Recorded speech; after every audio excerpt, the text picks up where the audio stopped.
हो जाते हैं। आज देश का किसान सड़क पे बैठा हुआ है और अगर इनके अंधभक्तों से पूछ ले कि इस बिल से क्या क्या फायदे हैं तो पता है क्या बता रहे हैं। अगर ये बिल लागू होगा तो पाकिस्तान हमारे ऊपर अटैक करना बंद कर देगा, चाइना अटैक करना बंद कर देगा। ये बिल के फायदे बता रहे हैं। नमस्कार, स्वागत है आपका मेरे YouTube चैनल पे। अब ये कहने में कोई गुरेज नहीं होनी चाहिए कि बीजेपी और नरेंद्र मोदी की सरकार ने इस देश के अन्नदाताओं के खिलाफ युद्ध जैसा छेड़ दिया है।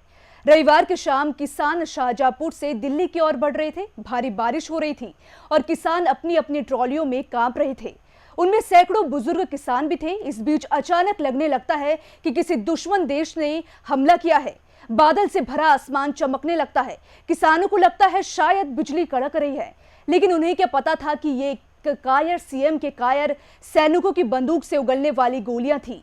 बीजेपी की सरकार का आदेश था कि किसी भी हाल में किसानों को दिल्ली की तरफ ना बढ़ने दिया जाए और उन्हीं के आदेश में सैनिकों ने अपनी बंदूकों से अपने माता पिता भाई बहन समान किसानों की ओर अपनी बंदूकें मोड़ दी। किसान ट्रैक्टर पर बैठे थे, उनकी ट्रोलियों पर तिरपाल बिछे हुए थे और इस दौरान बीजेपी सरकार की पुलिस उनके तिरपालों को निशाना बनाए हुई थी। और इस बीच एक ट्रोली पर आग लग गई जिसमें 13 किसान बैठे हुए थे। चारों तरफ से आंसू गैस के गोले छूट रहे थे और ये सिर्फ इसलिए कि नरेंद्र मोदी को किसानों के गुस्से से बचाया जा सके। शांतिपूर्ण तरीके से दिल्ली की ओर जाने वाले किसानों से बीजेपी की सरकार ने जैसे युद्ध छेड़ दिया है।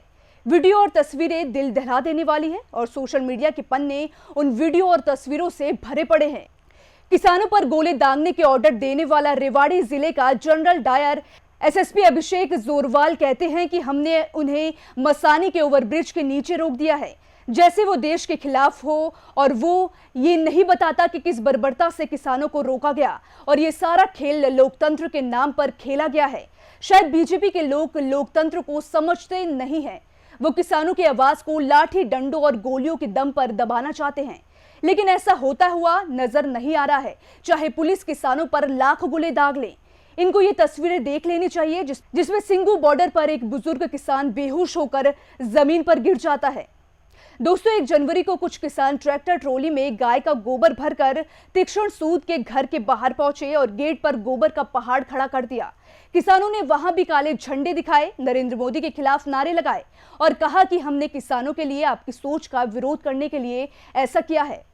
यह आपको समझना चाहिए। अब कैप्टन अमरिंदर सिंह की पुलिस ने गोबर पलटने के आरोप में 10 लोगों के खिलाफ हत्या की कोशिश के साथ साथ कई धाराओं में मामला दर्ज किया है। बताइए, गाय के गोबर के लिए बीजेपी वालों को धन्यवाद करना चाहिए और वो मुकदमे दर्ज करा रहे हैं। कमाल है, रामदेव तो रुपए लेकर गोबर और गौमूत्र बेच रहे हैं, किसान मुफ्त में आप तक पहुंचा रहे हैं। लेकिन ये बात सच है कि ना किसान गोली बारूद से डरने को तैयार है और ना ही अपनी मांगों से पीछे हटने को तैयार है। तो दोस्तों, आज की वीडियो में मेरे साथ फिलहाल इतना ही। अगर आपको ये वीडियो मेरा पसंद आया हो तो इसे लाइक, सब्सक्राइब और शेयर करना ना भूलें।